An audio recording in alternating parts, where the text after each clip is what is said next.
Radio J. 15h, 16h. Annabelle Show.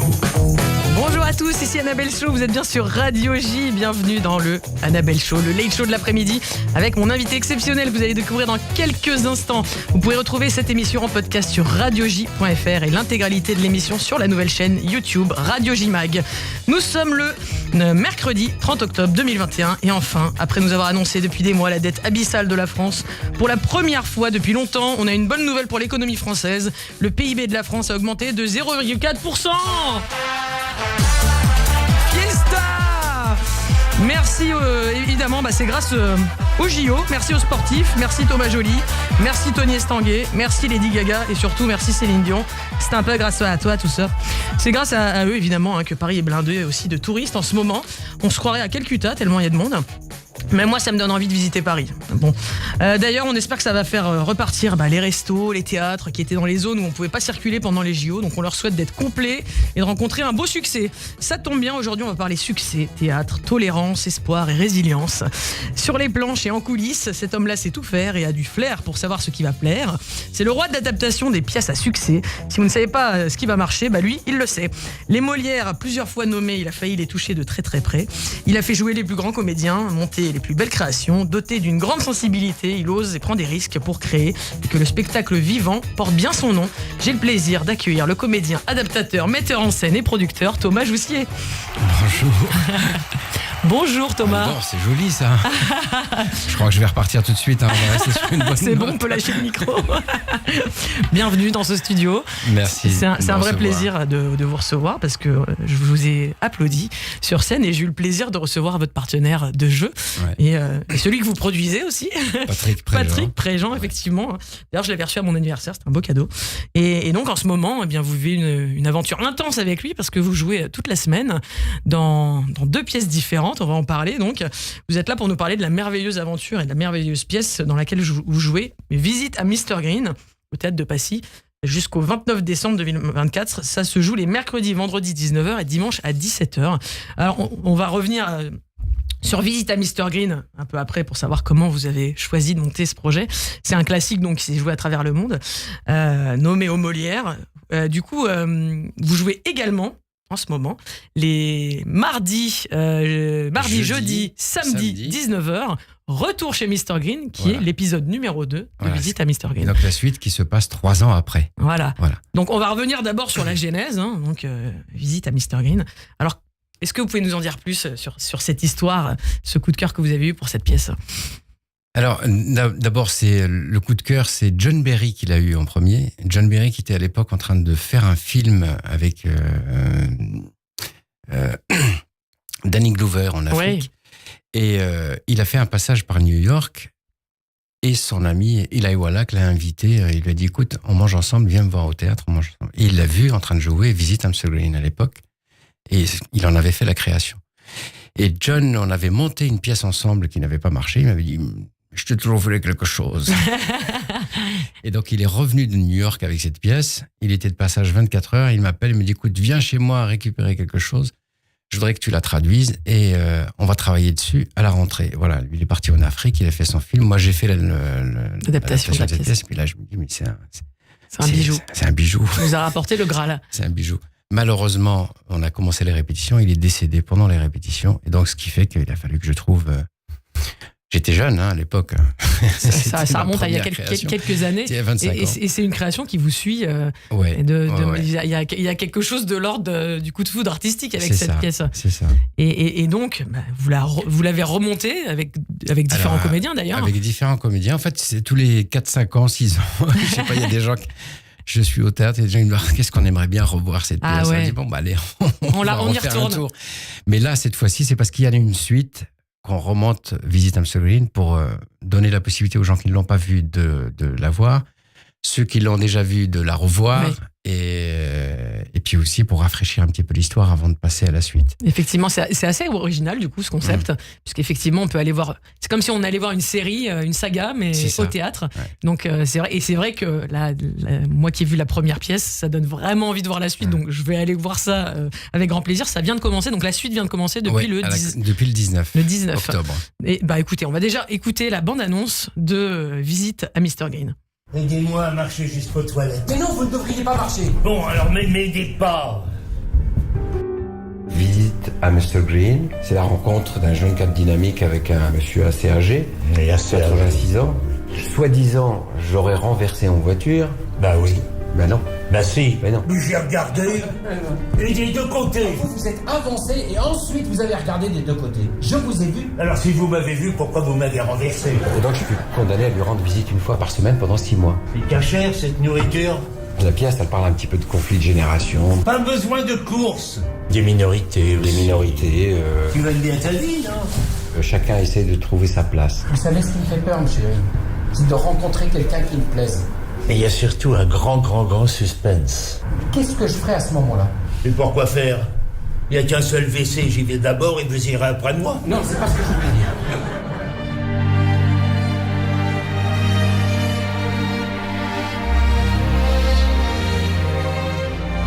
Ce qui est assez extraordinaire dans cette pièce, c'est que vous avez dit que vous avez rencontré ce texte avec lequel vous êtes tombé amoureux il y a longtemps déjà, mais elle est toujours d'actualité. Ouais. Voilà, et donc vous en avez vraiment fait quelque chose d'extraordinaire avec Patrick Préjean. On sent entre vous cette complicité, vraiment. Et puis lui qui porte ce rôle de Mr. Green avec une justesse incroyable. Et d'ailleurs, moi qui l'ai vu jouer sur scène avant même de le recevoir, puisque je l'ai reçu donc, je me demandais s'il allait bien. Et finalement, il a beaucoup plus d'énergie que le personnage sur scène. Mais il est coquet, hein, parce qu'à la fin, il montre que c'était une composition. C'est ça. Oui. Bah, il faut bien, hein, on est des artistes. Mais il précise à chaque fois, il dit « Je fais une composition, hein, j'ai pas l'âge du rôle. » Oui, c'est vrai. Et oui, il est plus jeune. Il est plus jeune que 86 ans, effectivement. Et en plus, il fait encore plus jeune que son âge. Alors. Et donc, c'est vrai que c'est un beau message, voilà, de tolérance, de partage intergénérationnel. Et on passe vraiment un excellent moment parce qu'en plus, c'est teinté d'humour juif aussi. Vous nous emmenez à New York et on est vraiment plongé avec vous comme ça dans une bulle, voilà, de tendresse et de sensibilité pendant toute cette représentation. Donc, ce qui est génial en plus, c'est que c'est une pièce à tiroir, donc c'est vraiment toutes les scènes, on découvre des choses. Et puis il y a l'histoire, enfin chacun des personnages renferme un secret bien gardé et que finalement ça finit par sortir pour l'un et pour l'autre, et c'est ça qui fait que on le dévoilera pas ici. Évidemment, suspense comme on a entendu dans la bande-annonce. C'est une pièce qui est écrite, c'est comme du Weber, enfin il se passe des choses tout le temps, tout le temps. Ouais, c'est presque les portes qui claquent, mais sauf qu'on n'entend pas le bruit des voilà, exactement, mais doucement. C'est plutôt les pantoufles de Mr. Green qui claquent au sol, on va dire, voilà. Mais voilà, vraiment, c'est un vrai petit bijou de tendresse. Il faut absolument aller le voir, et c'est encore le public qui parle le mieux de tout ça. Donc, on va écouter les avis du public. C'est une pièce magnifique, extraordinairement fine, avec des surprises, avec des jeux d'acteurs remarquables, avec des dialogues qui sont à mourir de rire, mais pas uniquement. Donc c'est une magnifique pièce que je conseille à tout le monde. Je trouve qu'elle était interprétée avec beaucoup d'humanité. Et puis il y a des exemples d'empathie qui se passent et qui sont bons à entendre. Voilà. Oui, le texte est très beau en effet. Voilà. Très émouvante, avec des thématiques moi qui me touchent personnellement, donc je trouvais ça ça m'a vraiment touché. Puis on a emmené nos enfants qui ont 7-8 ans et voilà, donc ils ont resté sages tout le long, donc je trouve que ça parle à tous les publics. Voilà. C'était émouvant, drôle en même temps, et les acteurs sont incroyables, très impressionnants. Voilà, très belle pièce. Et t'as pleuré. Ils vous ont pris cher? C'était gratuit. Ah, c'était gratuit, on l'a dit. Parce que quand je suis venue, il y avait des enfants dans la salle. Je trouvais ça très mignon.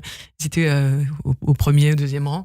Et c'est vrai que c'est intéressant d'avoir leur avis aussi, parce que déjà, je trouve ça bien de la part des parents d'emmener voir des enfants ce genre de pièces qui racontent des choses de la vie, et donc ça prouve qu'on peut y aller en famille.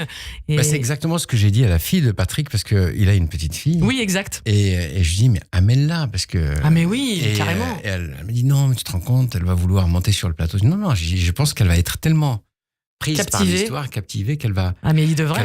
Et bon, elle n'ose pas. Je vais leur piquer un jour et je vais l'amener au théâtre. Effectivement, il y a quelque chose à faire.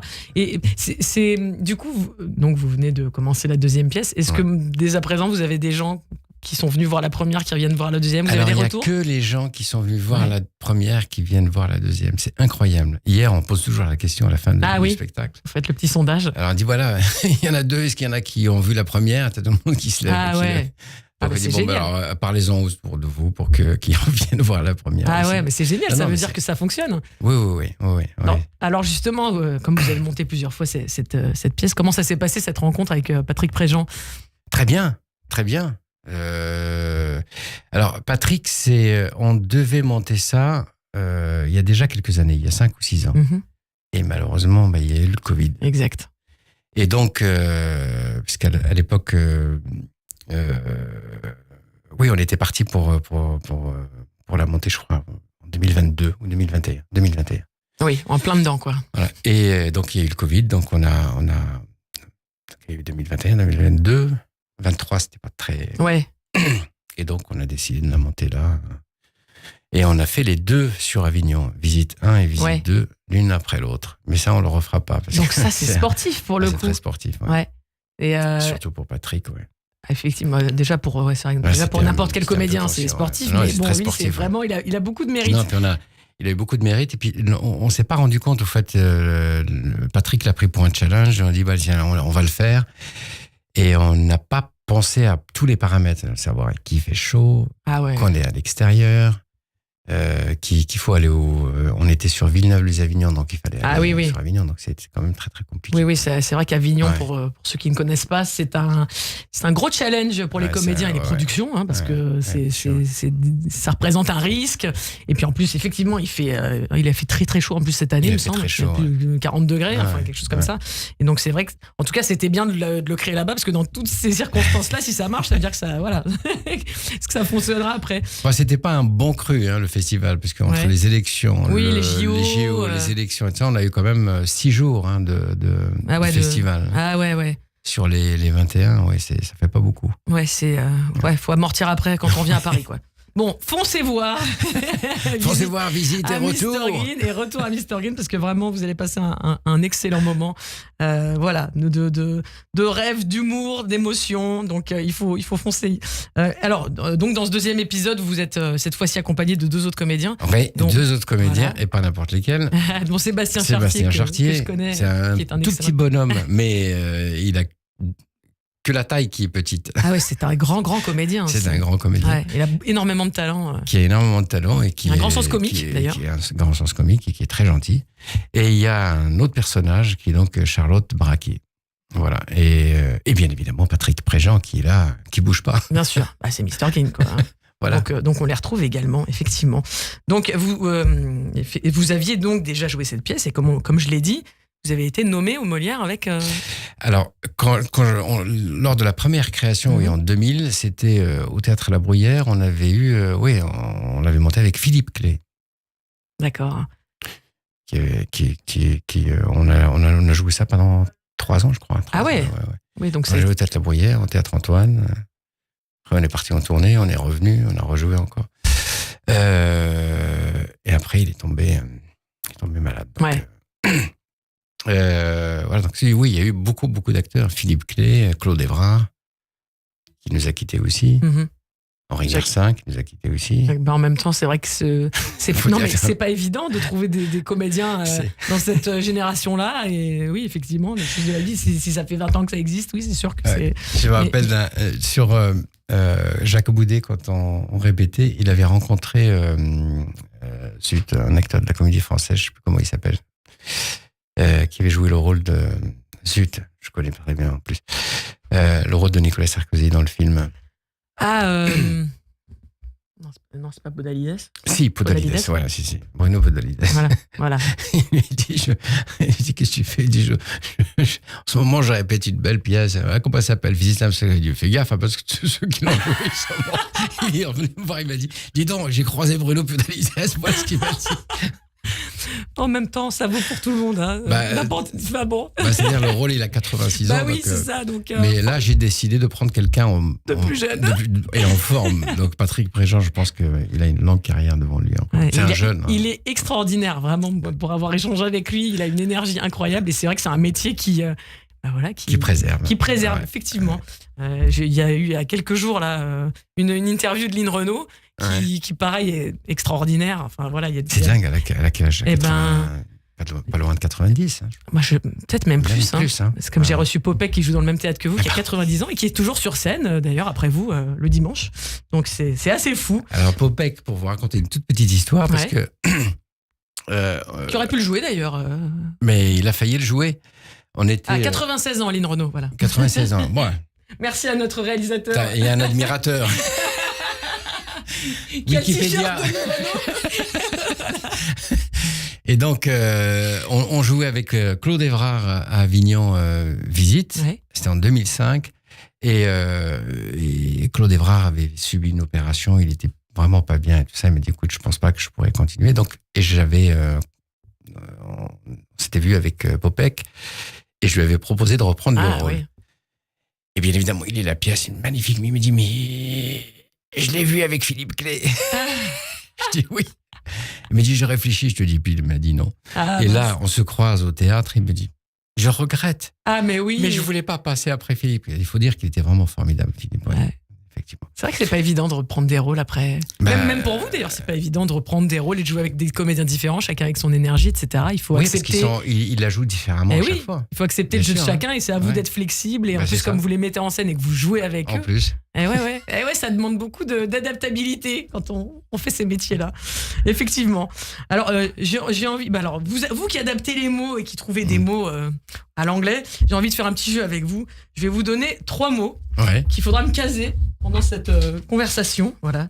Et vous me donnez 3 mots aussi. D'accord. Voilà. Donc, donc, moi, je vous donne. Allez, je vous donne des trucs, vous pourrez me les caser, j'en suis sûr, pendant l'émission. Rideau, cafetière et journal. D'accord. Il y a des trucs qu'on retrouve dans votre décor. Alors ça va. J'ai fait un truc à thème. Ça, c'est pour vous. Et à vous de me donner 3 mots, tout ce qui vous passe par la tête. Chaleur. Alors, je vais pas vous demander ce qui vous inspire ça. On va dire que c'est parce qu'on a parlé d'Avignon. What else? Chaleur. Soif. Ah oui, bah voilà, on est dedans. Et chaise. Chaise. C'est parti. Bon, bah, quand vous placerez ça, vous entendrez ce petit... Ah, d'accord. Bien. Cher Thomas, oui. Comme tout invité que j'ai l'honneur de recevoir, j'ai envie de vous accueillir comme il se doit. Tapis rouge. Donc, vous pouvez intervenir pendant ce tapis rouge si je donne une fake news sur vous. Vous avez un petit buzzer devant vous, n'hésitez pas. Ah, que sur le fake news, d'accord. Voilà. C'est parti, donc... Toto va au cinéma. Non, c'est pas le titre d'une blague, mais plutôt une description de votre enfance. Hein. Car le petit Thomas, alias Toto, donc, a une admiration pour les monstres sacrés. T'as de beaux yeux, tu sais. Comme Gabin, qu'on vient d'entendre ici. Ou encore... Vous croyez qu'ils oseraient venir ici? Les cons, ça ose tout. Et c'est même à ça qu'on les reconnaît. On aura reconnu Ventura, bien sûr. Et c'est à Marrakech, je crois, que tout commence.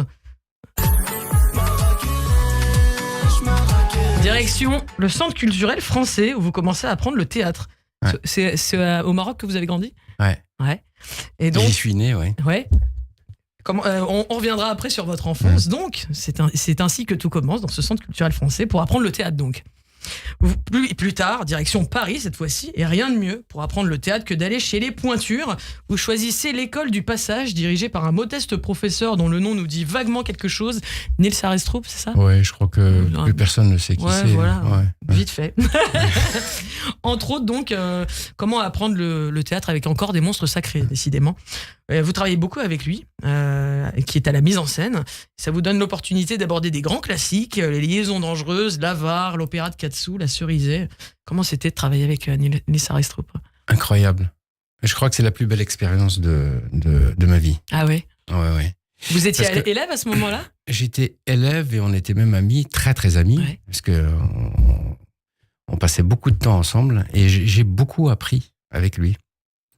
Aussi bien sur scène que la production, parce que j'étais son assistant pendant quelques années, que sur le métier, enfin sur les rapports, alors bon, beaucoup disent que c'est quelqu'un de très compliqué. Non, c'est pas.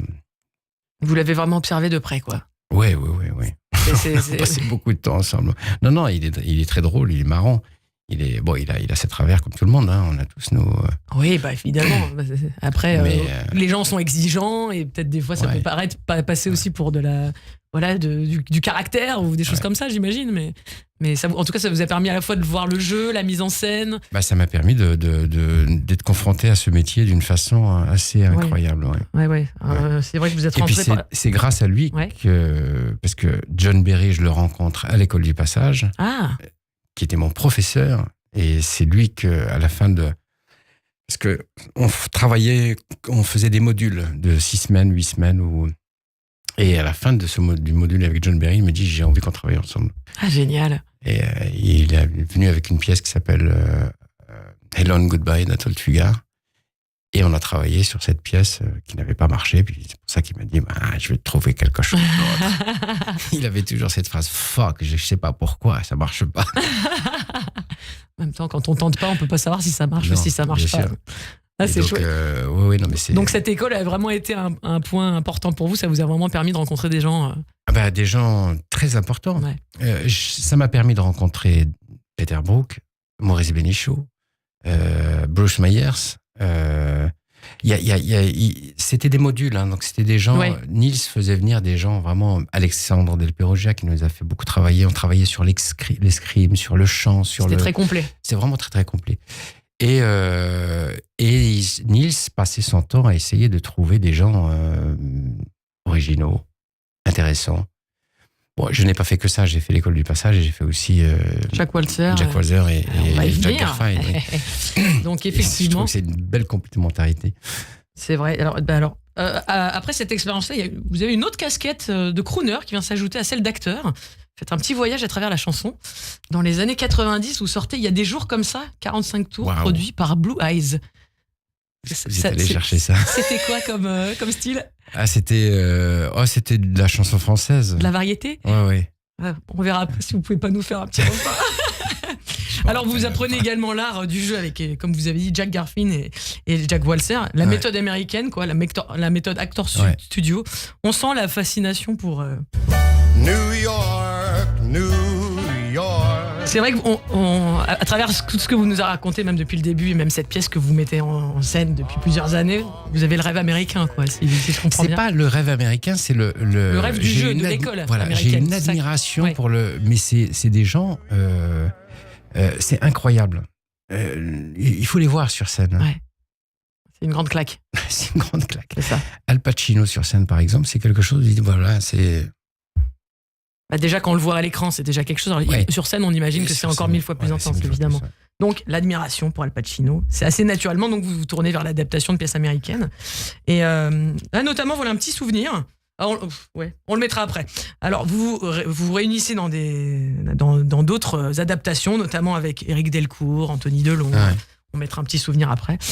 Mais surtout, vous avez un auteur que vous adorez, donc c'est Jeff Barron, qui lui-même a commencé par une carrière de commercial, c'est assez marrant, parcours atypique, avant de tout quitter pour écrire des pièces et des scénarios best-sellers, donc c'est toujours un peu commercial, au final.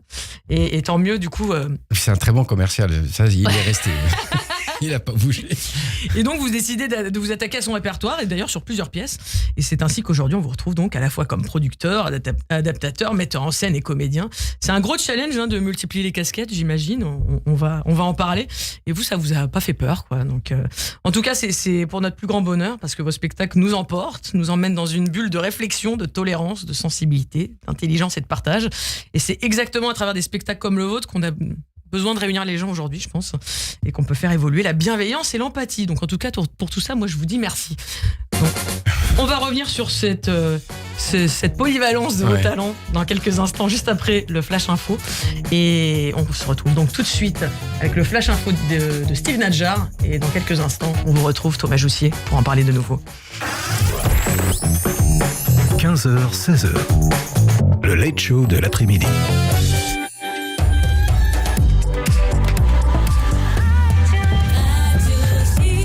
Bonjour, bienvenue sur Radio J, il est 15h30, c'est l'heure du Flash Info avec Steve Nadjar.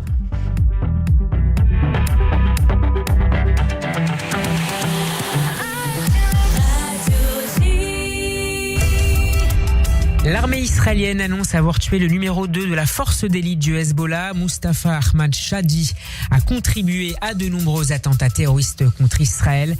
Précision de Tsahal sur le réseau social X. Les États-Unis travaillent pour une nouvelle proposition de cessez-le-feu au Liban, proposition de 60 jours de trêve pour mettre fin au combat entre Israël et le Hezbollah dans le pays, mais aussi pour mettre en œuvre la résolution 1701 de l'ONU, résolution qui a permis la fin de la guerre israélo-libanaise de 2006. Les médiateurs dans la guerre à Gaza vont proposer une trêve de moins d'1 mois au Hamas. Les discussions entre le chef du Mossad, le renseignement extérieur israélien, David Barnea, le directeur de la CIA, Bill Burns, et le premier ministre qatari à Doha, qui se sont terminées lundi, ont porté sur cette proposition. Et puis en France, une enquête pour dégradation en raison de la religion a été ouverte après plusieurs plaintes d'une femme pour des tags antisémites sur la porte de son appartement et dans son immeuble. C'est ce qu'a fait savoir le parquet de Paris. Merci Steve, on vous retrouve à 16h pour le journal. En attendant, restez avec nous pour la deuxième partie de ce Annabelle Show. On est avec Thomas Joussier, le producteur, comédien de Visite à Mr Green. Radio J. Bonjour, c'est Philippe Lelouch. Je serais ravi de vous retrouver du 26 octobre au 10 novembre au Théâtre de la Madeleine pour mon show Standalone, mon one-man show, du 26 octobre au 10 novembre. Venez rire avec moi avec vous. On en a bien besoin en ce moment. Je vous embrasse tous très fort. Salut les amis, c'est Kenji. On se retrouve bientôt au Théâtre de la Madeleine à Paris, bien sûr, pour faire la fête ensemble. À très bientôt. Mais je la joue cool. C'est vrai que j'en ai tant rêvé. Et je roule. Concert exceptionnel. Le 2 décembre, le Magen David Adom vous convie à son grand gala au Théâtre de la Madeleine pour un concert exclusif de Kenji Girac. Place limitée. Infos et réservations mda-france.org ou 01 43 87 49 02. Cool. Radio J. 15h, 16h. Le Late Show de l'après-midi. Annabelle Show. Bonjour à tous, bienvenue à vous dans le Annabelle Show. Si vous nous rejoignez, je suis en très bonne compagnie avec Thomas Joussier, comédien, metteur en scène, producteur de Visite à Mr Green et Retour chez Mr Green, que vous pouvez applaudir en ce moment, toute la semaine, au Théâtre de Passy, un très joli théâtre. Donc vraiment n'hésitez pas, c'est un très très très bon moment. Ça va Thomas, toujours ? Très bien. Donc justement... Bientôt le rideau va se lever. Ah ouais, joli, ça commence fort. Vous me donnez soif d'en savoir plus sur vous. Donc, on parlait de ce talent, de ce multi-talent, et c'est vrai qu'il faut beaucoup de courage pour à la fois multiplier les talents de comédien, de metteur en scène, d'adaptateur, et puis de producteur aussi, parce que le théâtre, c'est une économie particulière, et donc ça demande effectivement de prendre des risques. Et comment vous êtes arrivé comme ça ? On parlait de votre parcours plutôt d'élève comédien et de vous quand vous avez été engagé, mais comment vous êtes arrivé à la production et à lancer des projets? Ouais, c'est encore une fois, c'est comme je vous le disais tout à l'heure, pas à cause, mais grâce à Nils. Parce que j'étais dans une période, on se fréquentait à une période où il avait monté une maison de production avec Eric Cantona et Jean-Jacques Gomila. Ils avaient produit plusieurs spectacles. Et donc, je travaillais beaucoup avec lui. Et donc, j'ai beaucoup observé jusqu'au jour où j'ai eu cette opportunité de monter cette pièce. Et John est décédé. Et je me retrouve avec cette pièce. Donc, il fallait quand même lui rendre hommage et y aller. Mener ce spectacle, cette pièce à bon terme. Et donc, comme personne ne me connaissait, donc il fallait quand même trouver la possibilité de le faire. Donc, j'ai dû le faire, trouver le moyen de le faire. Ça a été très difficile. Mais la chance que j'ai eue, c'est que ça a marché tout de suite. Enfin, quand je dis tout de suite, on a monté le spectacle, mais on avait du mal à trouver une salle pour le jouer. Pour l'accepter. Et il a fallu le 11 septembre pour qu'on puisse, nous, monter sur scène. Ah ouais ? Bruyère, oui. Parce que personne ne voulait nous prendre. Tout le monde trouvait que Philippe était pas ringard, mais qu'il était d'une autre génération, on va dire. Voilà, que ça marcherait pas, qu'il fallait un acteur plus. Mais c'est ça connu, qui est dingue dans ce que vous me racontez. Donc en fait, au début, on vous ferme la porte au nez, entre guillemets. La porte était fermée. On est parti en Suisse. Je voulais pas créer la pièce en France. On est allé la créer en Suisse. Et on l'a jouée une dizaine de fois avec quelques critiques qui nous ont quand même bien aidés à avoir une légitimité, voilà. qui vous ont donné une caution pour commencer. Voilà. Quoi. Et nous, ça nous a permis d'avoir une dizaine de jours pour répéter le spectacle, pour être prêt, pour être prêt. Pour la capitale. Et puis, personne n'a voulu du spectacle, donc on s'est retrouvé avec un spectacle. Donc, on est allé le remonter à l'Espace Rachi. Ah oui, très bien. Rue de Broca. À l'époque, ils n'avaient pas de spectacle dans le théâtre, donc on s'est dit, bon, voilà, on va le monter pendant une dizaine de jours. On l'a monté 10 jours au théâtre de Broca, à l'Espace Rachi, et on a invité les directeurs de théâtre. Ils sont tous venus, sauf que c'était le mois de mai, et en septembre, tout le monde avait. Il y avait déjà toute sa programmation de fête, ouais. Et il y a eu le 11 septembre. Et donc, le théâtre La Bruyère qui s'est trouvé avec un spectacle qui marchait pas et qu'il n'y avait plus personne qui allait. Donc ça tombait carrément à pic, puisque voilà. Comme on l'a précisé, ça se passe à New York. Ça se passe à New York, et l'affiche que j'avais à l'époque, il y avait les 2 tours. Ah ouais. Et donc, il a fallu refaire l'affiche. Et Stéphane donc, m'a appelé en me disant, écoute, si vous êtes prêts, on le fait tout de suite. Et donc, on est arrivé en novembre. Comme quoi, sur un... C'est quand même sur un malentendu, mais sur un coup du destin. Et puis comme quoi, c'est vrai que vous y avez cru, et c'est un concours de circonstances qui fait que ça s'est monté et que ça se joue toujours une vingtaine d'années plus tard. Voilà. C'est assez incroyable. Au final, tous les théâtres qui avaient refusé de programmer la pièce, vous y avez joué dans tous. Ils sont tous venus voir le spectacle. Dans certains l'ont programmé, et d'autres qui m'ont dit à chaque fois, mais pourquoi tu nous as pas appelés pour nous... Je vous avais appelé, mais vous avez oublié. Ça, c'est une grande satisfaction quand même. Bon, évidemment, ce retour de le karma, en fait. C'est assez dingue, effectivement. Alors, j'ai envie quand même d'en savoir un peu plus sur le petit Toto, le petit Thomas que vous étiez avant tout ça. Retour en enfance. Donc, vous grandissez au Maroc, à Marrakech ou ailleurs? Marrakech, ouais. Et comment se passe cette enfance? Quel genre d'enfant vous êtes? Vous rêvez déjà de tout ça? Je rêvais de tout ça et de beaucoup de choses. J'étais quand même assez curieux comme gamin, et assez perturbateur. Ah, vous étiez le petit blouson noir de votre classe? C'est ça. Non, pas le... Non, j'étais plutôt le mec qui faisait des conneries tout le temps, qui se faisait coller à chaque fois. Oui, c'est ça, ouais. Vous avez remarqué, ouais. Remarqué, ouais. Donc j'avais. C'est marrant que vous disiez ça, parce que vous avez l'air très calme comme ça. Vous êtes assez aujourd'hui, oui, mais non, je l'étais pas toujours. Et donc voilà, donc ce qui fait que je suis passé par beaucoup de choses. Il y a eu le théâtre. Ouais. Et c'était parce que j'étais amoureux d'une fille que je me suis retrouvé. Ah, voilà. La fameuse raison. La fameuse raison, c'est que je suis tombé amoureux d'une fille dont le père était le directeur du centre culturel. Et donc, je me suis retrouvé dans le cours de théâtre à faire du théâtre, et puis finalement j'étais mordu. Voilà. Et en fait, à la base, ça vous intéressait pas plus que ça? C'est-à-dire que non, c'était plus la fille qui. Oui, bien sûr. Et donc c'est vraiment là que ça a été une révélation. Voilà. Et j'ai découvert. D'ailleurs, il s'est jamais rien passé avec la fille. C'est souvent comme ça. Et elle a arrêté, je crois, au bout de 2 mois, 3 mois, elle a arrêté. Puis moi, j'ai continué. Et vous êtes toujours sur scène. C'est votre métier aujourd'hui. Voilà. Mais sauf que j'ai arrêté pendant une période, parce que je suis passé de la scène du théâtre aux boîtes de nuit. Ah. Au Maroc toujours? Au Maroc, ouais. J'étais disjockey. Et c'est un truc qui m'a passionné. Donc la musique, voilà. Donc il y a bien un truc. Passionné pendant quelques années au Maroc. Je l'ai fait ici aussi. Et puis au bout d'un moment, j'ai croisé à la sortie d'une boîte de nuit. On se retrouvait avec plein de disjockeys dans les. Il y avait le disjockey du Chalet du Lac, de la Main Jaune, enfin tous les. Et donc on buvait un coup, on mangeait le matin très tôt. Parce qu'on travaillait le soir, donc le matin il fallait manger avant d'aller dormir. C'était déjà un rythme particulier, encore plus que le théâtre, j'imagine. Et le disjockey de la Main Jaune qui arrive, donc il s'installe, mange, et puis je vois le mec, je me dis putain, c'est pas possible. Je me voyais pas à 45 ans, il avait 45 ans avec une queue de cheval. J'avais une queue de cheval à l'époque. Je vois qu'il avait 45 ans, queue de cheval. Je me dis non, c'est pas possible, je ne me vois pas faire ça. Vous voyez pas faire ça, vous voyez pas le vieux beau DJ. Voilà, je pourrais pas faire ça. C'est drôle. Et ça m'a vacciné. Il le sait pas lui, par contre, qu'il a été votre déclic. Non. Et donc je suis retourné au théâtre. Voilà. C'est marrant. Et donc là, cette fois. Je suis passé par la musique, ouais.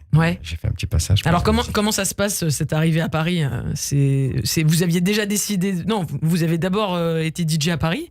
Et après, donc, vous étiez déjà là, et c'est là que vous avez commencé à vous dire, je vais passer par l'école de théâtre, etc. Non, j'ai commencé par la musique. Ah, très bien. J'avais signé un contrat avec un producteur qui voulait faire... Parce que quand je faisais de la musique, de disc jockey, à l'époque, c'était la grande période où les disc jockeys sortaient des disques. Ouais. Il y en a eu plein. Hein. Et donc, les producteurs essayaient de trouver les disc jockeys qui étaient en vogue pour essayer de leur faire des...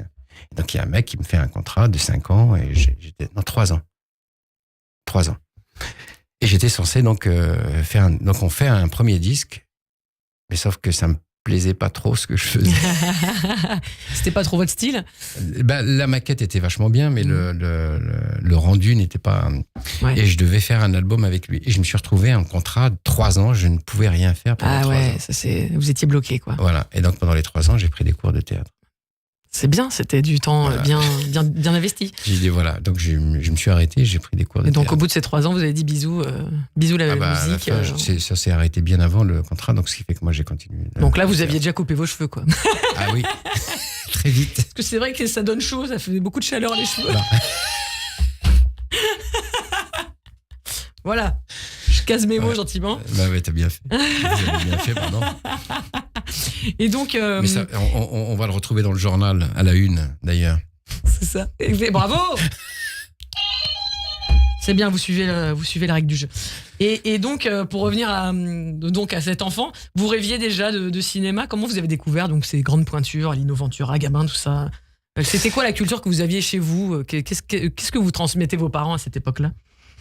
Avec mon père, on allait souvent, très souvent au cinéma. Très, très souvent au cinéma. Donc, c'est des mecs que je voyais tout le temps. Ouais. Ventura, Gabin, Al Pacino. Alors, il y a des gens, bien évidemment, qui sont formidables, mais que moi, ne m'ont pas procuré d'émotion parce que je ne les ai pas connus. Alors, si James Dean, par exemple, moi, je ne l'ai pas connu. Oui, mais vous avez comme référence ceux que vous avez pu voir sur l'écran, bien sûr. Donc, Brando, c'est pareil, même si je l'ai vu après, mais j'ai vos pas souvenirs connu d'enfant, voilà. Ça reste ceux dont vous m'avez parlé. Voilà. Donc, non pas que les autres n'étaient pas des grands acteurs, au contraire, mais si on parle d'émotion et ceux qui m'ont donné envie de faire ce métier, ça reste toujours les mêmes. Ouais, donc Gabin, Ventura, Al Pacino. De Niro. Duval, enfin, il y a toute une série toute la clique du parrain. Voilà. C'est dingue, hein. C'est des gens qui sont assez formidables. Ah oui, et puis qui sont des grosses pointures qui ont inspiré énormément de gens, on va pas se mentir, effectivement, et qui d'ailleurs, qu'on voit toujours à l'écran, même Pacino, on l'a vu, il avait même. Donc vous disiez que vous avez pu le voir sur scène. Ouais. C'était quelle pièce? Marchand de Venise. Ah, extraordinaire. Marchand de Venise. Et j'aurais aimé voir Richard III parce qu'il l'a monté il y a très très longtemps. Mais le Marchand de Venise, ouais. Mais d'ailleurs, il y a eu une série avec Al Pacino récemment qui s'appelle Hunters. Je ne sais pas si vous l'avez vu. Et c'est donc Al Pacino qui joue un chasseur de nazis. Ouais. Et donc, il joue un juif avec l'accent yiddish comme ça. Donc, ses parents, ça me fait penser évidemment à ce personnage de Mr. Green. C'est vraiment à voir parce c'est extraordinaire la prestation de comédien. Il fait une performance, donc Hunters. Voir Al Pacino jouer ce traqueur de nazis avec cet accent juif, ce folklore, c'est juste une grande leçon de jeu d'acting, puisqu'on est sur l'acting américain. Ouais. Voilà. Donc effectivement, votre père vous amène au cinéma et vous. Alors, de quel œil votre famille voit ces élans artistiques, le fait d'être DJ, le fait après d'aller au théâtre. Très mal. Très mal, ouais. C'est pas trop la culture. Non. Mon père était un professeur, donc il était professeur dans un lycée français, donc il faisait partie de la mission française. Et donc j'étais un élève, un enfant de professeur, donc. Donc il y avait une certaine pression sociale, ouais. Donc non, il le voyait pas.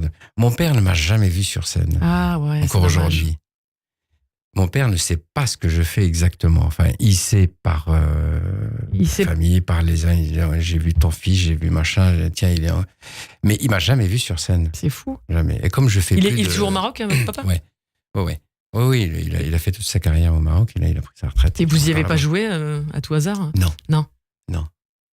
Et vous aimeriez bien qu'il vous voie, j'imagine. Je sais pas. En même temps, des fois, je sais pas. pour dire la vérité, des fois, c'est pas la famille le meilleur public. Non, puis mon père, il est, je pense que depuis, dès le départ, en fait, pour lui, c'est pas un métier. Ah ouais. Voilà, c'est pas un métier, c'est pas une.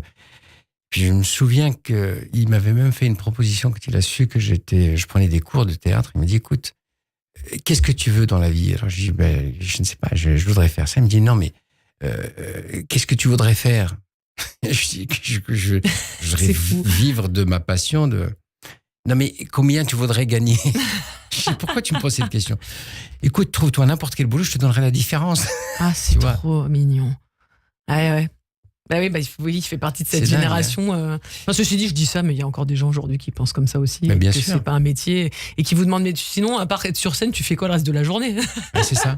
Qu'est-ce que tu fais comme travail? Sinon, comment t'occupes tes journées? Mais je connais encore des gens qui me le disent. Hein.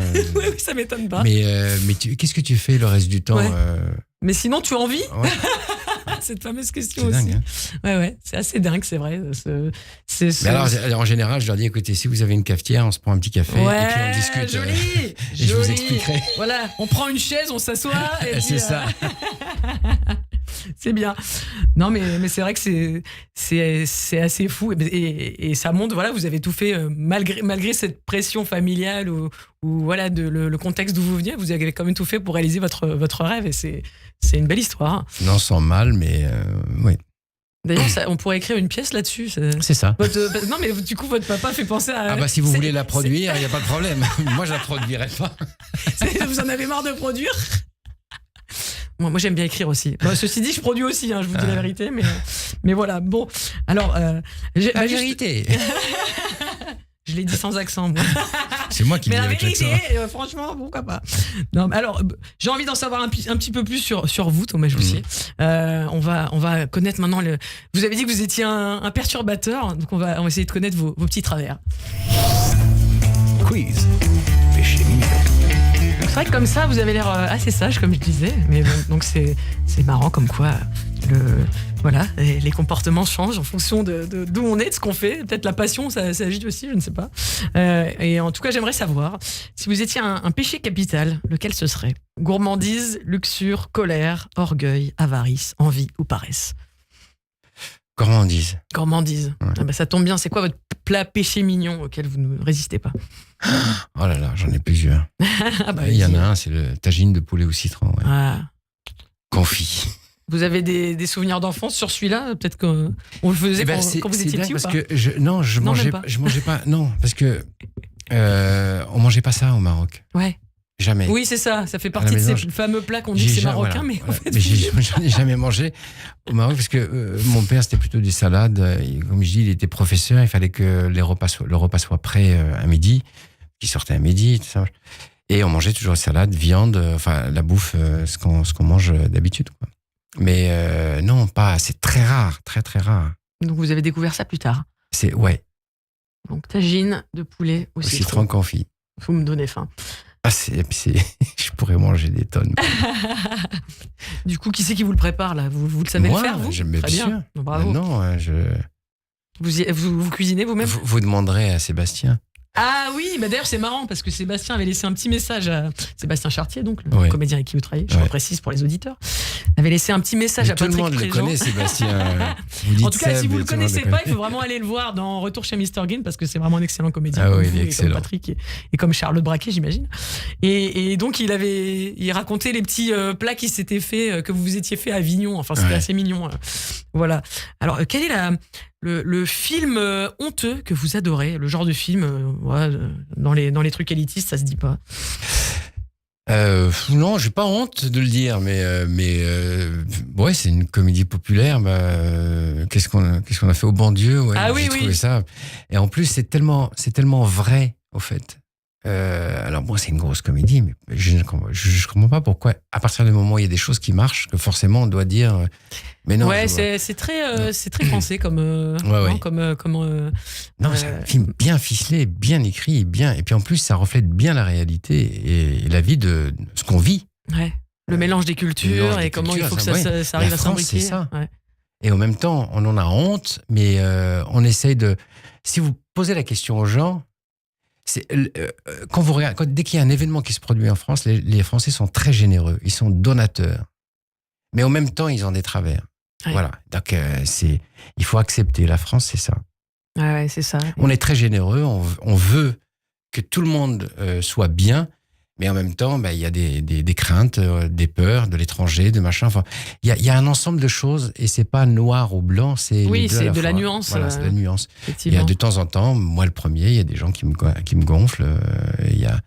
Et ils n'ont pas besoin d'être noirs ou d'une autre religion ou d'un autre. Oui, bien sûr. Gonfler, voilà. Oui, la bêtise. Les cons, ils sont de toutes couleurs, toutes religions. Ceux de l'année prochaine qui sont déjà là, comme dirait Coluche, cette année. C'est ça. Il y en a de plus en plus. Justement, je vous avais mis sur dans les petits extraits, on entend donc Ventura qui dit les cons, ça ose tout. Ça ose tout, c'est le même ça. C'est comme cette fameuse phrase, c'est quoi déjà l'univers et la connerie n'ont pas, enfin un truc, n'ont pas de limite. J'ai plus exactement la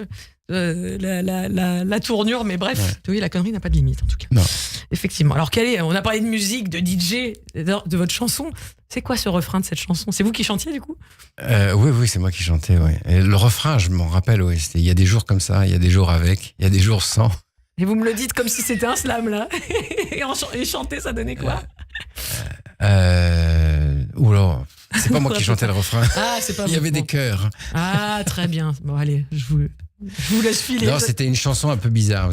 Pour un dimanche délire, même la télé n'est pas. Bon, j'ai essayé de la retrouver, mais j'ai pas réussi, je vous avoue. Je me fais une toile pour aller sur du velours, le ciné prend feu, allô, c'est pas mon jour. Enfin voilà, c'est des trucs comme ça. Puis après, il y avait un refrain. Ça parlait de ciné déjà, c'est marrant. Ça parlait de ciné, de théâtre, de sortir. Enfin, ça parlait d'un mec qui avait le blues et qui était chez lui, et qui avait qu'une seule envie, c'était de sortir, mais il pouvait pas sortir. Ben voilà, non. c'est révélateur. Il y a des jours comme ça, il y a des jours avec, il y a des jours sans. C'est vrai, il y a des jours comme ça. Quelle est votre musique, votre chanson un peu pareil, honteuse, que vous adorez écouter?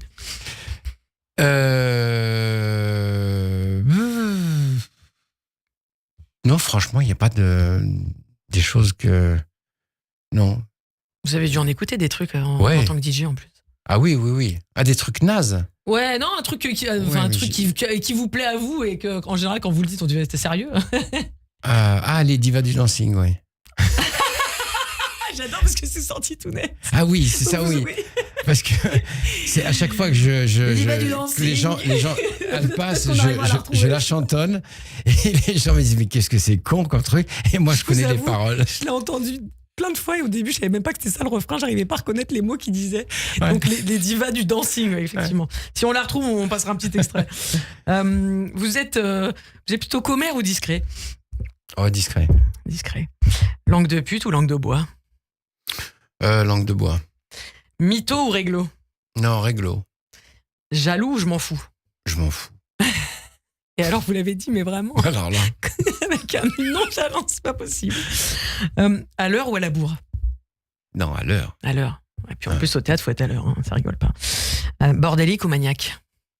Maniaque. Mais je me suis soigné. Ah! J'ai rencontré ma femme. Donc elle l'est pas, quoi. C'est ça? Ah non, elle n'est pas du tout. Donc c'est marrant d'ailleurs parce que souvent dans les couples, il y en a un qui est maniaque et l'autre qui est bordélique. Je peux vous dire qu'elle m'a soigné, oui. Ah oui? Ah oui. Vous laissez plus passer les choses maintenant? Ah non, maintenant c'est. Vous n'avez pas le choix. Bon. Je lui dis juste que quand notre femme de ménage passe, j'aimerais bien avoir une demi-journée de la cuisine propre. Parce que quand elle se met à cuisiner, elle adore faire la cuisine. Elle fait vraiment très très bien la cuisine. Mais alors, il y en a partout. Voilà. Si elle faisait une émission genre Cyril Lignac, elle se ferait engueuler parce que le plan de travail n'est pas nickel. Ouais. Quoi. Voilà. Je comprends. Vous êtes rancunier ou je laisse passer? Très rancunier. Très rancunier. Ouais. Ah ouais. Dans ce métier, j'ai un énorme défaut. Ouais. Mais je le reconnais. Hein. Je donne beaucoup, mais je coupe très vite. C'est-à-dire quand j'ai l'impression d'être trahi, ça s'arrête. C'est fini. C'est fini. Il n'y a pas de seconde chance, quoi. Non. Ah ouais. Non. La vie est trop courte. C'est vrai que la vie est trop courte. Vous êtes cool ou colérique? Un peu colérique quand même. Fleur bleue ou fleur blasée? Blasée. Ah ouais. Et bleu. Bleu et blasé. Les deux en même temps. C'est quoi votre pire addiction? Tabac, tabu, tabeu, tabarbac ou tes bonbons? Eh ben écoute, j'avais tout ça. j'ai plus rien. Ah ouais. Bon, le tagine quoi, de poulet. Ouais, tagine. Ouais. Non, j'ai Ça allait avec la vie de la musique, DJ, tout ça, non, c'est ça? Bah, c'est-à-dire, j'ai commencé très tôt à filmer. Bon, mais non, tout ça est derrière moi. Ouais. J'espère. Comme quoi, c'est un beau message, comme quoi on peut. Oui, mais il faut. Enfin, je faisais pas tout. Hein. Je parlais de la cigarette. Hein, ouais. Je parlais pas du reste. J'ai jamais été vraiment un amateur des choses exotiques. Voilà. On va dire ça comme ça. J'ai tellement peur que je sais que je suis quelqu'un qui peut passer très vite addict. Ah oui. Et donc ça m'a préservé sur le reste. Ça vous êtes toujours ligne rouge à pas franchir quoi. Ouais. Et surtout j'ai vu des gens sombrer, mais bien. On connaît tous d'ailleurs. Et c'est non. Ouais, donc maintenant donc c'était déjà ni ça, mais la cigarette. Mais la cigarette, c'est mieux hein, si vous voulez être comme Lynn Renaud, travailler jusqu'à 96 ans. Il faut une certaine hygiène de vie, hein, j'imagine. Donc, non, mais c'est un pote qui est chirurgien qui m'a dit viens me voir. Il est à l'hôpital américain. Il m'a dit mais viens, je fais des opérations. Ouais. Il m'a dit mais viens, il faut que je te montre quelque chose. Ah ouais. Et alors là, ça vous a vacciné. Waouh. Ah ouais. Ouais, c'est sûr. Et oui, quand on voit les effets que ça fait, forcément. Donc, votre pire défaut, vous m'avez déjà répondu, vous êtes rancunier. Ouais. Je crois que c'est le pire, ouais. La pire bêtise que vous ayez faite? Ah, j'en fais encore. Hein. On en fait tout le temps des bêtises. Alors, les gens qui ne font pas de bêtises, c'est qu'ils ne font rien. C'est vrai. Voilà. C'est bien de se planter, c'est bien parce qu'au moins, ça veut dire que... Oui, il ne faut pas avoir peur de l'échec, parce que l'échec, ça veut dire qu'on a tenté quelque chose. Et en fait, on sait. Et justement, je reviens sur l'anecdote que vous racontiez quand vous avez commencé à monter donc Visite à Mr Green, que personne ne vous ouvrait la porte et que finalement, voilà, à force d'y croire et de persuasion. C'est sûr. Et je pense que si j'avais regardé ce que ça coûtait et l'endettement que j'avais, le niveau d'endettement que j'avais à ce moment-là, si j'avais regardé ça, j'aurais jamais. Si j'avais regardé ça en amont, en disant ça va être, j'aurais jamais rien fait. Ah ouais. Et à un moment donné où je suis parti, j'ai fait. Ouais. Et au moment, je me dis, on y va et puis c'est tout, quoi. Voilà. Effectivement. Et heureusement, du coup, que vous avez foncé, parce que sinon, on ne pourrait pas vous applaudir. Donc, allez applaudir. Au Théâtre de Passy, à 19h, tous les jours. Voilà. Mardi, mercredi, jeudi, vendredi, samedi, et même le dimanche. Visite à Mr Green et retour chez Mr Green avec Thomas Joussier. Avec Thomas Joussier, Patrick Préjean et aussi dans l'épisode numéro 2 et Clément Braquet. Et Charlotte. Non, Charlotte, pardon. Pourquoi Clément? Je sais pas. Charlotte Braquet, évidemment. On se retrouve dans quelques instants pour la dernière partie de cette émission, la cerise sur le gâteau. Merci à notre réalisateur de nous avoir trouvé la musique. Et en attendant, c'est l'heure du journal avec Steve Nadjar. Entends-tu leur désir murmurer? Le bandeau, ça fait rêver. Fais-les mourir le temps d'un baiser. Sans l'ombre d'un palmier. Toi qui fais brûler la chair des femmes. Sans jamais donner ton âme à celle qui sous ton regard se bat.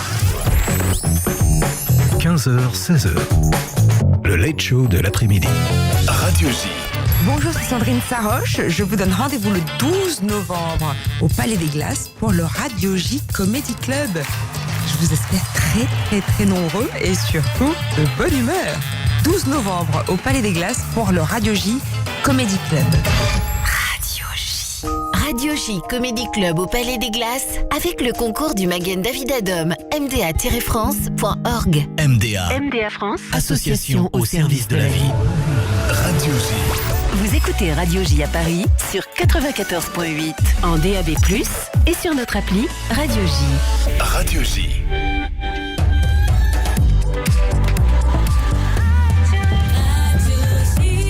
Bonjour à tous, bienvenue sur Radio J, il est 16h, c'est l'heure du journal avec Steve Nadjar.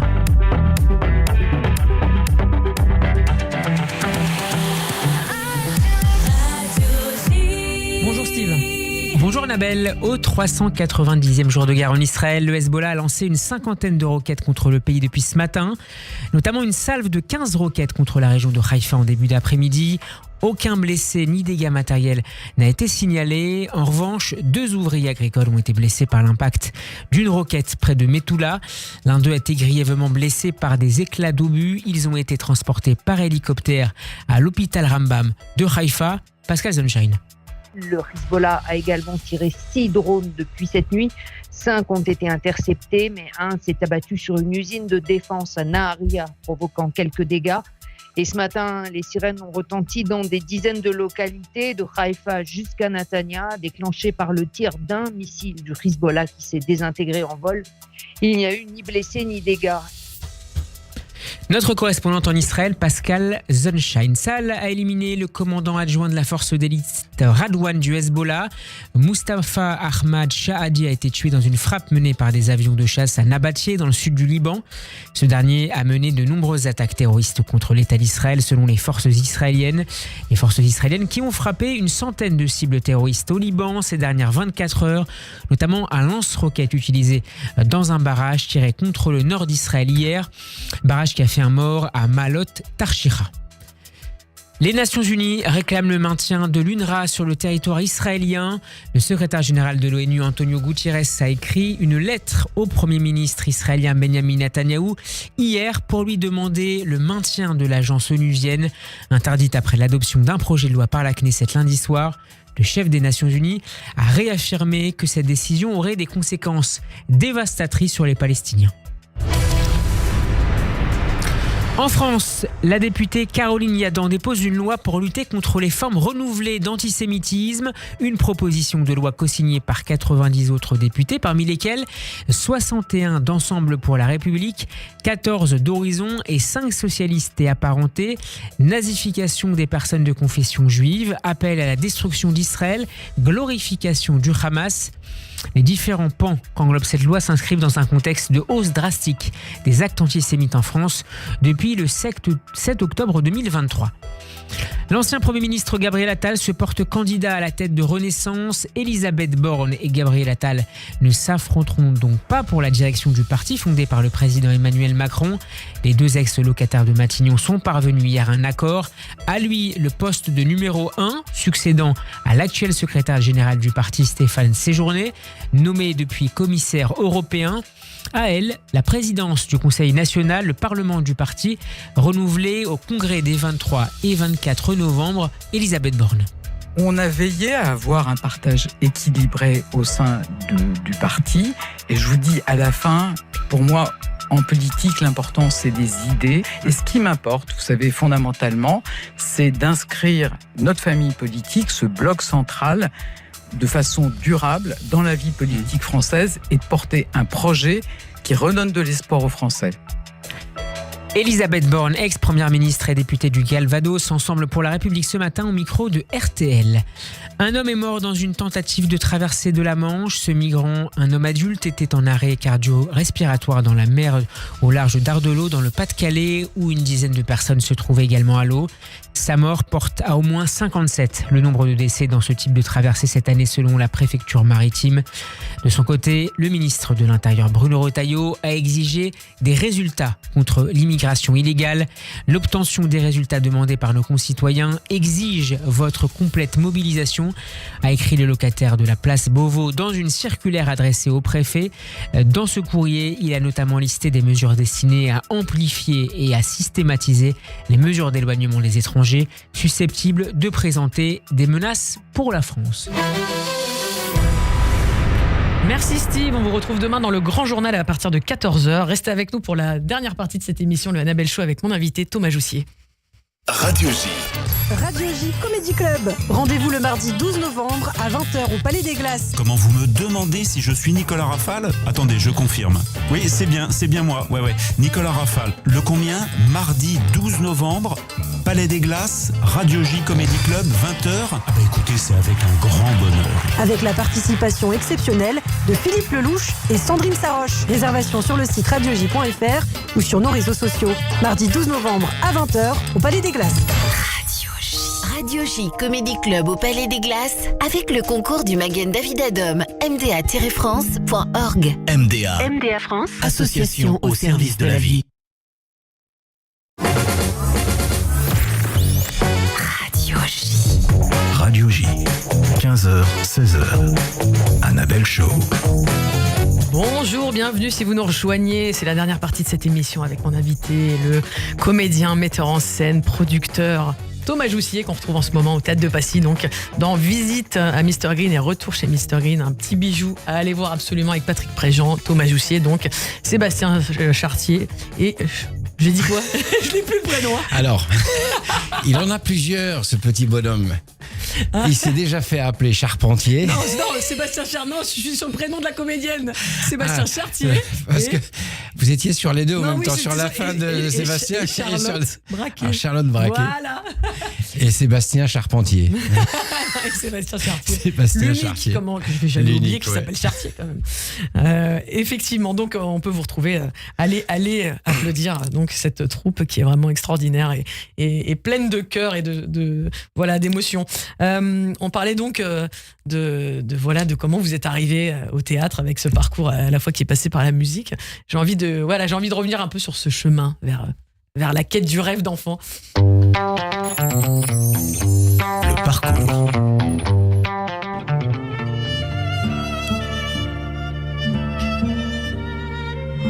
Je vous remets dans le bain, parler oui. de vos monstres sacrés du cinéma, donc Pacino, De Niro, Robert Duval.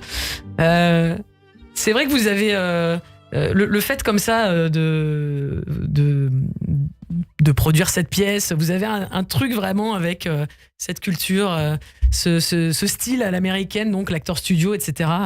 Et justement, ça vous donne pas des envies aussi de films, de tournage? Bizarrement, non. Bizarrement, non. Ouais. Vous avez fait, toujours été plus... Non, quand j'ai commencé, j'étais comme tous les jeunes acteurs. Hein.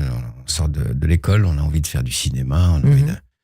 au bout d'un, 2, 3, 4 films, vous passez quand même plus de temps à attendre, à tourner en rond. Pour des petits rôles. Je sais pas, ça m'a... Ça vous a refroidi? Non, ça m'a pas... Je crois pas que je sois fait pour ça. Non. Ah oui. Voilà. J'étais lessivé avant même avant de tourner. C'est-à-dire, j'en avais plus envie. Ouais. Et je me souviens d'un film que j'avais fait avec Fanny Cotenson et c'était un film de Bruno Gantian qui nous a quittés aussi. Et au moment où j'arrive pour tourner la scène, j'en pouvais plus. Ouais. C'est vrai que pour les auditeurs qui nous écoutent, il y a beaucoup d'attentes sur les plateaux de cinéma. C'est énorme. Vous êtes là dès le matin et c'est pas forcément votre scène à vous, donc vous pouvez attendre pendant des heures dans votre loge. Et puis c'est vrai que la flamme, elle s'éteint un peu pendant ce temps-là. Oui, mais j'ai compris tout de suite que c'était pas pour moi. Ouais. Alors qu'effectivement, au théâtre, c'est maintenant et on y va, c'est le présent. Il se passe des émotions, un retour avec le public. Et puis on y va. Ouais. Et justement, ça a été quoi votre première vraie rencontre avec le public? Vous en rappelez? De ce moment où vous vous êtes dit, ah ouais, ça c'est vraiment fait pour moi?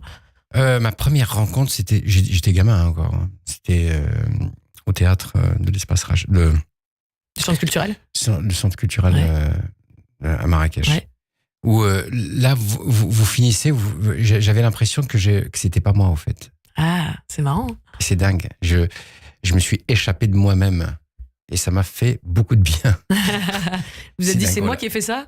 Non, c'est même pas... Je me suis dit, mais putain, je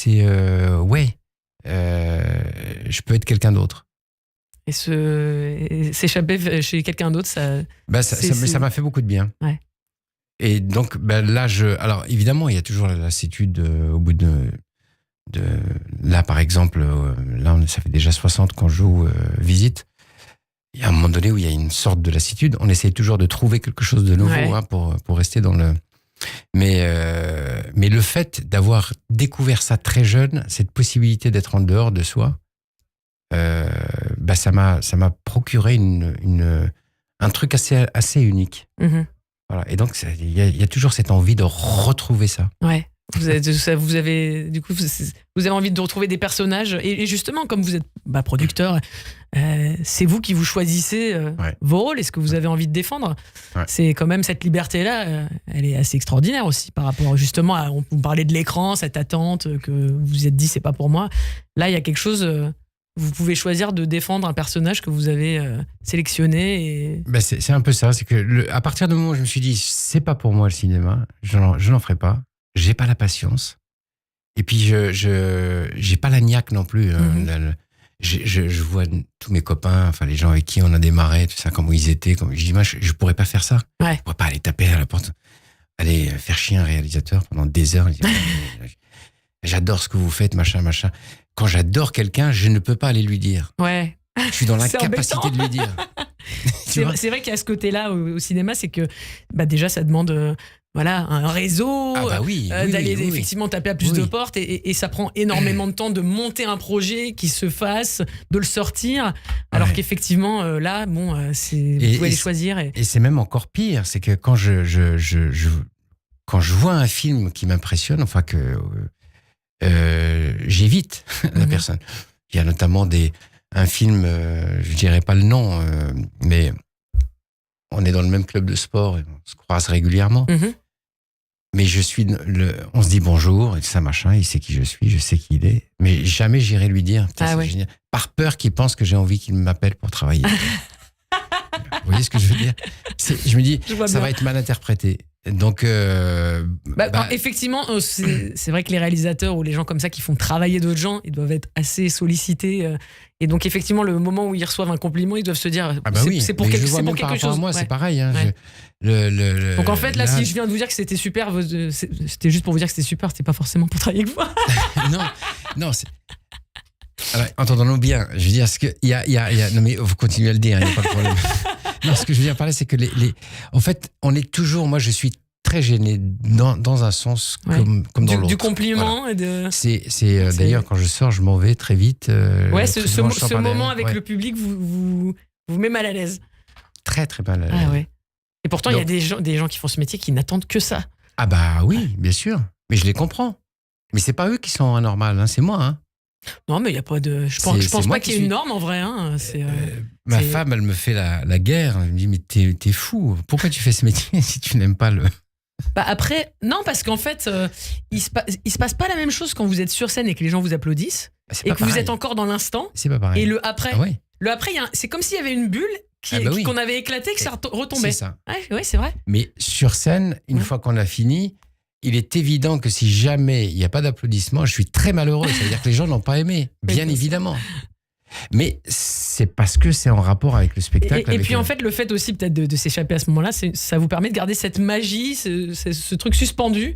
Et parce que des fois, les gens ils vous disent aussi, il y a ce que les gens disent de vachement bien et de très intelligent. Et puis des fois, il y a des remarques pas très adroites fois, aussi dans le public qui peut-être peut vous attendre. Et du coup, ça casse un peu la magie, j'imagine. Donc effectivement. Bon. Alors. Vous avez touché du doigt, comme on l'a dit, en tout cas vous avez été nommé au Molière. Et c'était quoi votre réaction à ce moment-là, quand vous apprenez la nomination? Je voulais même pas y aller, c'est Stéphane Meldeg qui m'a... Vous avez raison, vous n'êtes pas normal. Stéphane Meldeg et Atika Kedj qui m'avaient dit non mais il faut y aller, il faut... Non, parce que il n'y a pas de meilleur. Hein. Oui, bien sûr. Il n'y a pas de meilleur. Oui, c'est tellement subjectif. C'est une rencontre avec un rôle, oui, meilleure adaptation, non. S'il y a une belle pièce, c'est une belle pièce. Ouais. Elle sera bien adaptée. Bien sûr. S'il y a un beau rôle, il sera bien interprété. Il suffit d'être acteur et après ça passe. Non, il y a une... Alors, là où c'est bien, c'est que ça apporte quelque chose pour le spectacle, pour le... Oui, ça vous apporte une caution. Caution, machin. Ouais. Mais il faut relativiser, quoi. Ouais, bien sûr, évidemment. On n'a pas forcément, c'est comme dans les cursus, on n'a pas forcément besoin de diplôme pour avoir une success story, on n'a pas forcément besoin d'avoir ce genre de prix pour avoir une énorme carrière. Donc, mais je vais quand même vous poser la question des Molières que vous donneriez. Instant. Bon. Quiz. Bon, moi j'ai un Oscar, je vois les choses en grand. Ouais. Bon, il vient de chez Franprix ou chez Lidl, mais c'est pas grave. Je voudrais savoir le Molière du comédien avec qui vous rêveriez de jouer sur scène. Le comédien? Ouais. Avec qui vous rêveriez de jouer si vous deviez monter une pièce demain, avec quel comédien vous rêveriez de jouer, à qui vous donneriez le Molière de celui avec qui vous rêvez de jouer? Ah, il y en a quand même quelques-uns. François Cluzet. Ah ouais. Ça fait partie de vos découvertes. Bah oui, parce qu'il fait. Pour moi, c'est Cluzet ou Al Pacino, c'est pareil. C'est-à-dire que le mec, il incarne, il a un jeu spécifique. C'est comme. Tiens, on va l'entendre. Ouais. Non mais où est-ce que tu vas? Enfin, écoute, tu deviens complètement con, quoi. Qu'est-ce que tu racontes? Je suis le parrain de ton fils. Enfin. C'est tirer des petits mouchoirs Ouais, face à Benoît Magimel. Mais c'est un mec, il est toujours juste. C'est-à-dire qu'il il ne joue pas, il incarne, il est. Et c'est. Ce naturel. On revient toujours à cette histoire de la méthode américaine. Oui. Parce que on essaie de trouver la manière juste de dire les choses et de. C'est vrai qu'il y a beaucoup ça dans la méthode américaine, c'est beaucoup sur le ressenti, sur vraiment l'incarnation. Et dans la méthode française, enfin, en tout cas, ça a peut-être changé maintenant, mais à l'époque, dans les écoles, c'était plus sur le faire, le rythme, la diction, voilà, c'était plus sur la technique que sur le ressenti. Effectivement, c'est vrai qu'il incarne assez bien. Et en femme, en comédien. Et en femme, j'ai vu l'autre fois Véronique Jeannot au théâtre Passy. De Passy aussi, également. Qui joue un atelier pour deux. Ouais. Avec Jean-Luc Moreau et Emmanuel Gutiérrez. C'est pareil, j'ai été surpris parce que je la connaissais pas comme ça. Et ça vous a donné envie de je l'ai vu, j'ai dit putain, c'est... Ouais. Ah, super. Ben voilà, on leur fait un petit coup de promo aussi. Allez vous faire une soirée entière. C'est au théâtre de Passy. Il n'y a que du bon au théâtre de Passy. Les jeudis, samedi, dimanche. La pièce que vous rêveriez de monter, de produire? Ah là là, il y a une pièce que j'ai vue à New York qui est magnifique, qui s'appelle Métamorphosis et qui parle bien de notre époque d'aujourd'hui. Mais c'est tellement compliqué. J'arriverai jamais à monter ce pourquoi monstre. C'est un gros budget? Parce qu'on n'a déjà pas les salles pour. Ah ouais. Déjà d'une part, parce que ça se passe dans une piscine. Ah. Avec les gens autour, on n'a pas la possibilité de le faire. Et c'est une pièce qui m'a provoqué la chair de poule. Et c'est à partir des... Enfin bon, c'est magnifique. C'est magnifique. Donc Métamorphosis. Métamorphosis. Allez scruter donc. Un rôle vous-même que vous adorez. C'est un rapport avec la mythologie grecque. Donc c'est très... mais c'est fait par rapport à nos jours. Ouais, ce qui se passe c'est un aujourd'hui. retour de la mythologie grecque et c'est un parallèle avec aujourd'hui ce qui se passe. Ça donne envie en fait d'en savoir plus. Un rôle le rôle que vous adoreriez jouer. Le rôle que j'adorerais jouer. Oh. Non, il n'y en a pas un en particulier que vous. Il y en a un que j'aurais beaucoup aimé, c'est Seul au monde. Ah ouais, avec Tom Hanks évidemment. Ouais. Effectivement. Ça aussi, c'est un acteur magnifique. Écoutez, en tout cas, avec vous, on n'est pas seul au monde. On attend beaucoup de monde pour aller au théâtre de Passy. Un petit mot pour la fin de cette émission. Voilà. Dans la vie, tu ne dois jamais oublier que la vie est belle. D'ailleurs, c'est un de vos films préférés. Ouais. Hein, de Capra. De Franck Capra. Merci beaucoup. Pas plus belle la vie. Hein. Oui, la vie est belle. La vie est belle. Ouais. Sinon, il y a Benigni aussi, mais c'est que des bons films. Quoi. Ouais. Merci infiniment, Thomas Jussier. On court vous applaudir au théâtre de Passy du mardi au dimanche, que ce soit dans Visite à Mr Green ou Retour chez Mr Green. Vraiment, vous passerez un excellent moment. Faites-moi confiance. Avec Patrick Préjean, Sébastien Chartier et Charlotte Braquet. C'était comment? C'était formidable. Merci magnifique. Infiniment. Merci Annabelle. Merci beaucoup à vous. On se retrouve demain avec Michel Fugain à 15h. Et en attendant, c'est le Club Imo avec Marc Ezrati. Merci à Ben à la régie. Et en attendant, Kiss Kiss. Radio J.